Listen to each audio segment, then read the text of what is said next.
একটা নির্দিষ্ট বয়সের পর ছেলেরা যেন পরিবারের বোঝা হয়ে দাঁড়ায়। একটা নির্দিষ্ট বয়সের পর ছেলেদের বাড়ি ছেড়ে বের হতে হয়, কিন্তু আর কখনো বাড়ি ফেরা হয় না ঠিক আগের মতো।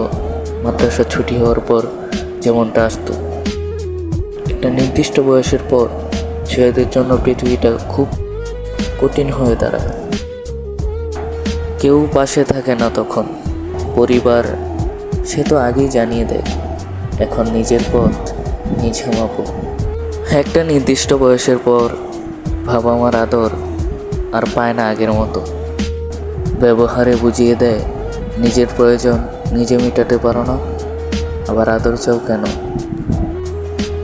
একটা নির্দিষ্ট বয়সের পর ছেলেরা ডিপ্রেশনে ভুগতে থাকে। আর হ্যাঁ, সেটা কেরিয়ারের জন্য।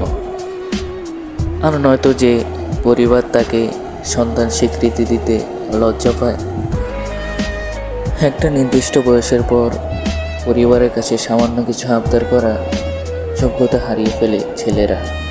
তখন মোবাইলে রিচার্জের জন্য 20 টাকা পরিবারের কাছ থেকে চাওয়ার চেয়ে আত্মহত্যা করাটাই সহজ মনে হয়।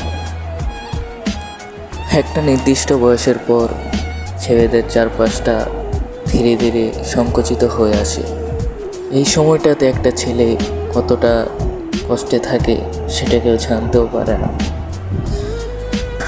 একটা নির্দিষ্ট বয়সের পর পৃথিবী জানিয়ে দেয়, তুমি সোনার চামচ মুখে নিয়ে জন্মাওনি। তখন পৃথিবী তোমাকে একা ছেড়ে দেবে।